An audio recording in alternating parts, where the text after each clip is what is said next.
पैस्टरलिज्म in Africa. सो अभी तक हमने इंडिया के जो पैस्टरलिस्ट कम्युनिटीज़ हैं उनके बारे में डिटेल में पढ़ चुका है कि वो किस तरीके की कम्युनिटीज़ हैं, किस तरीके से वो अपना जीवन जो है व्यतीत करती हैं, क्या कारण रहते हैं उनके मूवमेंट के, पहाड़ों पे कौन सी कम्युनिटीज़ हैं, डेजर्ट एंड प्लेन एरियाज़ में कौन सी कम्युनिटीज़ हैं। We also discussed about the pastoral communities on plateau areas in the south. So, we have discussed in detail about the life of pastoralists in India, and then we discussed that how the life of these pastoralists got affected because of the colonial rule, and what changes were there because of British rule in India. And then at last, we also discussed that how the pastoral communities cope up with all these changes, how they changed themselves as per the requirement of the environment, as per the changing world. And now from this video, we are going to take a look about African pastoralist communities so that we can have an understanding about that it was not only happening in India but also in different parts of the world as well. The Britishers, whatever they were doing in India, they were doing almost the same things in other colonies as well. So here we are going to take the example of Africa. Let us move to Africa where over half the world's pastoral population lives. So whatever pastoral community is there in the world, उसका half से ज़्यादा 50% से ज़्यादा जो pastoral population है, चरवाहों की population है, वो हमें अफ्रीका में दिखने मिलेगी, अफ्रीकन कॉन्टिनेंट में दिखने मिलेगी. Even today, over 22 million Africans depend on some form of pastoral activity for their livelihood. अब आज मतलब हम पहले बात कर रहे थे ब्रिटिशर्स के टाइम की कि उस टाइम पे इतने ज़्यादा पेस्टोरल कम्युनिटीज़ होती थी और उन्होंने जो लॉज वगैरह लाए उसकी वजह से क्या हुआ, जो पेस्टोरल कम्युनिटीज़ हैं उन्हें अपनी लाइफ को चेंज करना पड़ा, उन्हें सेटल्ड कम्युनिटी बनना पड़ा, उन्हें अपनी जो नोमैडिक लाइफ है उसे छोड़ना पड़ा. तो हमने देखा कि आगे चल के ऐसा हुआ कि उनकी लाइफ जो है वो काफ़ी हद तक बदलने लगी. अब इसमें क्या है कि आज भी अफ्रीका में हमें काफ़ी बड़े लेवल पे पेस्टोरल एक्टिविटीज़ देखने मिलती हैं, पेस्टोरल कम्युनिटीज़ देखने मिलती हैं. आज हम इंडिया में कह सकते हैं कि जितने बड़े लेवल पे पहले ये कम्युनिटीज़ मिलती थी उतने बड़े लेवल पे आज नहीं है, बट अफ्रीका में आज भी काफ़ी ज़्यादा मात्रा में पेस्टोरल कम्युनिटीज़ मिलती हैं जो कि पेस्टोरल एक्टिविटी मतलब कि अपने जानवरों को पालती हैं, उनको अलग अलग जगहों पे ग्रेजिंग लैंड्स में चराने के लिए ले जाती हैं और इस तरीके से वो अपनी जीवन जो है वो जी रही हैं. लाइवलीहुड मतलब आजीविका, इसका मतलब कि आप किस तरीके से अपना जीवन जी रहे हो, आप अपना खाना लाने के लिए, पेट भरने के लिए क्या कर रहे हो, राइट. कोई जॉब करता है, कोई बिजनेस चलाता है, कोई फार्मर होता है, फार्मिंग करता है. तो ये सारे क्या हैं, ये लाइवलीहुड हैं, वे ऑफ अर्निंग फूड हैं कि आप किस तरीके से अपना खाना बनाओगे, किस तरीके से अपना पेट भरोगे. तो वही चीज़ है. तो यहाँ पे बहुत सारी ऐसी कम्युनिटीज़ हैं जो अपने जीवन जीने के लिए पेस्टोरल एक्टिविटीज़ में एंगेज्ड हैं. They include communities like Bedouins, Berbers, Maasai, Somali, Boran and Turkana. तो ये कुछ अफ्रीकन पेस्टोरल कम्युनिटीज़ के नाम दिए हुए हैं. Most of them now live in the semi arid grasslands और arid desert where rain fed agriculture is difficult. अब इनमें से ये जो कम्युनिटीज़ हैं, इनमें से ज़्यादातर कम्युनिटीज़ ऐसी जगहों पे रहती हैं जो कि थोड़े सूखे इलाके हैं. एरिड रीजन मतलब होता है सूखा इलाका, जहाँ पे अच्छी खेती ना हो पाए, जहाँ घास फूस ज़्यादा ना हो, सूखा इलाका, बंजर सी धरती. तो सेमी एरिड मतलब जो आधा सूखा है, आधा मतलब हरियाली वाला है. बेसिकली प्रॉपर वो एक डेजर्ट वाला इलाका नहीं है, वहाँ पे थोड़ी बहुत घास फूस होती है, वैसे वो सूखा इलाका है. तो सेमी एरिड मतलब आधा सूखा, आप समझ लो, जो एकदम सूखा एरिया नहीं है. तो ये लोग क्या कर रहे हैं कि ये लोग सेमी एरिड ग्रासलैंड्स में रहते हैं. ग्रासलैंड क्या होते हैं, ऐसी जगह होती हैं जहाँ पे घास उगती है. जैसे फॉरेस्ट होते हैं, फॉरेस्ट क्या होते हैं, जहाँ पे पेड़ ही पेड़ उगते हैं, आपको घने ऐसे पेड़ पेड़ दिखाई देंगे. अब ग्रासलैंड होती है कि जहाँ पे एक तरीके से ऐसे जंगल हैं जहाँ पे घास ही घास आपको मिलेगी, बड़े बड़े ऐसे मैदान होंगे और इसमें ऐसे जंगली घास उगी होगी. तो ये है ग्रासलैंड. ठीक है. तो इन एरियाज़ में ये जो कम्युनिटीज़ हैं वो रहती हैं। इसके साथ एरिड डेज़र्ट एरिया में भी रहती हैं, मतलब कि जो एकदम से ही पूरा सूखा इलाका है, जो बंजर धरती है, जो रेगिस्तान है, वहाँ पे भी ये कम्युनिटीज़ रहती हैं। अब क्योंकि ये सूखे इलाके हैं, एरिड सेमी एरिड रीजन है, तो यहाँ पे इतनी बारिश नहीं होती कि प्रॉपर एग्रीकल्चर हो पाए। रेन फेड एग्रीकल्चर मतलब रेन फेड मतलब कि जो रेन पे डिपेंड कर रहा है, ऐसी खेती जो कि बारिश पे निर्भर करती है।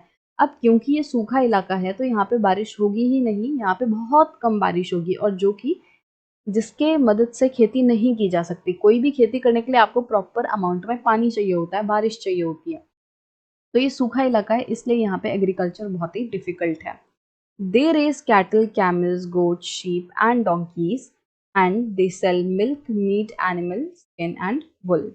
अब क्योंकि यहाँ पे खेती इतनी अच्छे से पॉसिबल नहीं है, तो ये लोग क्या करते हैं, ये कैटल मतलब कि जो गाय भैंस रहती हैं उन्हें बड़ा करते हैं, उन्हें पालते हैं। कैमल्स को पालते हैं, गोट, शीप, डोंकीज, इन जानवरों को पालते हैं। और क्या करते हैं, मिल्क प्रोडक्ट्स बेचते हैं, मिल्क हो गया, मीट, और ये जो एनिमल्स की स्किन है, मान लो कोई जानवर मर गया तो उसके मरने के बाद उसकी जो स्किन होती है उसको निकाल लिया जाता है और उसको ये लोग बेचते हैं। वुल, शीप की जो हेयर्स वगैरह रहते हैं उनको रियर करके, उनको हटा के, काट के उनको बेच दिया जाता है ताकि उससे ऊन बन सके। तो इस तरीके से ये जो जितने भी एनिमल प्रोडक्ट्स हैं उनको ये लोग बेचते हैं। अब एनिमल स्किन किस लिए काम आती है, जो आपके लेदर के प्रोडक्ट होते हैं वो एक्चुअली क्या होती है, एनिमल स्किन होती है। एनिमल स्किन को पूरा टैन करके, एनिमल स्किन को प्रोसेस करके लेदर के प्रोडक्ट बनते हैं। तो इसीलिए एनिमल स्किन जो है ये लोग उसको भी बेचते हैं। तो ये जितने भी एनिमल प्रोडक्ट्स हैं उनको बेचते हैं और उनको बेच के अपना जो थोड़ा बहुत पैसा है वो कमाने की कोशिश करते हैं। Some also earn through trade and transport. अब कुछ ऐसी कम्युनिटीज़ हैं जो कि ऐसे कैटल वगैरह, कैमल वगैरह तो मान लो थोड़े बहुत लेवल पे उन्होंने पाले हुए हैं जानवर, बट वो ज़्यादा बड़े लेवल पे ट्रेड कर रहे हैं। ट्रेड मतलब क्या होता है कि एक जगह से चीज़ खरीदना और दूसरे पे बेच देना। तो जैसे ये नोमैडिक अगर पैस्टोरलिस्ट हैं, ठीक है, इनके पास इनके थोड़े बहुत जानवर हैं, तो ये लोग क्या करेंगे, यहाँ पे कोई विलेज है तो ये लोग आगे से यहाँ से चलते चलते आ रहे हैं और इस विलेज में कुछ बर्तन बनते हैं। तो ये जो पेस्टोरल कम्युनिटीज़ हैं ये क्या करेंगी, यहाँ से बर्तन खरीद लेंगी और बर्तन के बदले इनको मान लो एनिमल प्रोडक्ट, वूल या जो भी इनके पास है वो चीज़ें इनको दे देंगी या पैसा भी दे देंगी। अब यहाँ से इन लोगों ने लिए बर्तन, अब ये जब आगे जाएंगे तो ये इन बर्तनों को अलग अलग जगहों पे बेचते हुए जाएंगे। तो ये क्या कर रहे हैं, ये ट्रेडिंग कर रहे हैं। ट्रांसपोर्ट मतलब कि वही की जो ट्रांसपोर्टेशन का सिस्टम होता है, इन सभी एक्टिविटी में कुछ जो कम्युनिटीज़ है वो इंगेज हो गई। Other combines pastoral activity with agriculture. Still others do a variety of odd jobs to supplement their meager and uncertain earning from pastoralism.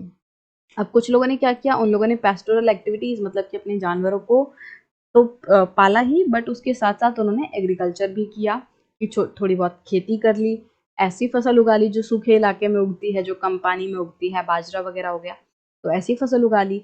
और कुछ लोग ऐसे हैं जिन्होंने कि मतलब बहुत ही अलग अलग काम करने की कोशिश की, एकदम ही कि कुछ ना कुछ करके तो उनका थोड़ा बहुत पैसा जो है वो कमाया जा सके। और जॉब्स की मतलब कोई लेबर की तरह काम कर रहा है, कोई कहीं पे खेतों में काम कर रहा है, तो मतलब इस तरीके से अलग-अलग तरीकों से जो लोग हैं वो पैसा कमाने की कोशिश करते हैं, जिससे कि उनकी जो मीएगर मतलब होता है कि ऐसी थोड़ी-सी, चंद, थोड़ी-सी एकदम, तो their meagre and uncertain earning from pastoralism जो है वो उसको थोड़ा-सा सप्लीमेंट मिल सके। कि जो थोड़ी बहुत वो लोग पैसा कमा रहे हैं और जो उनकी अनसर्टेन इनका अर्निंग है, पैस्टोरलिज्म से उनकी कोई फिक्स्ड तनख्वाह थोड़ी आती है कि हर महीने उनके अकाउंट में, उनके बैंक अकाउंट में इतने पैसे क्रेडिट हो जाएँगे, ऐसा नहीं होता।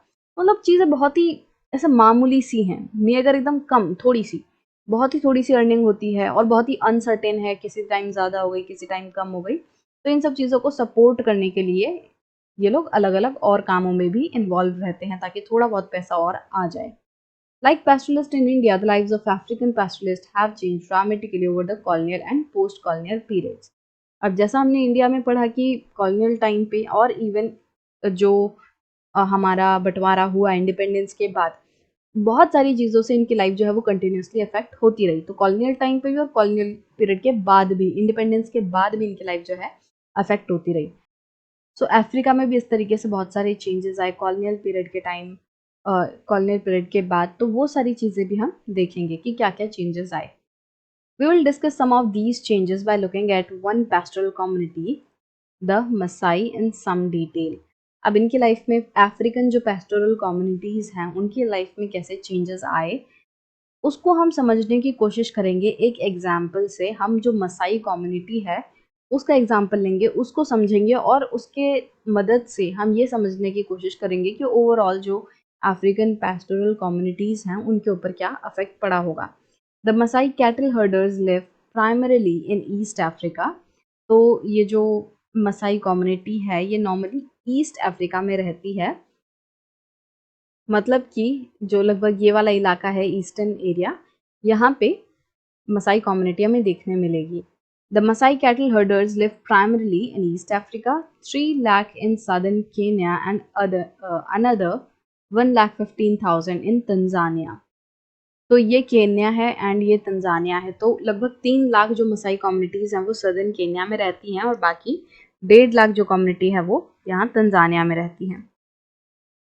We will see how new laws and regulations took away their land and restricted their movement। अब जिस तरीके से हमने इंडिया के केस में देखा कि जो ब्रिटिशर्स आए उन्होंने फॉरेस्ट पे कब्जा करना शुरू कर दिया, जो उनके ग्रेजिंग लैंड्स थे पैस्टोरल कम्युनिटीज़ के उनको अपने अंडर लेना शुरू कर दिया और उस पर खेती करानी शुरू कर दी। तो यही सारी सेम चीज़ जो है वो हमें अफ्रीकन कॉन्टिनेंट में भी दिखती हैं। तो हम इसका एग्जाम्पल जब हम मसाई को डिटेल में पढ़ेंगे तो हम जानेंगे कि किस तरीके से जो ये कम्युनिटी है उसकी लैंड उनसे छीन ली गई और उनकी मूवमेंट को रिस्ट्रिक्ट कर दिया गया, उनकी मूवमेंट पे रोक लगा दी गई। This affected their lives in times of drought and even reshaped their social relationship.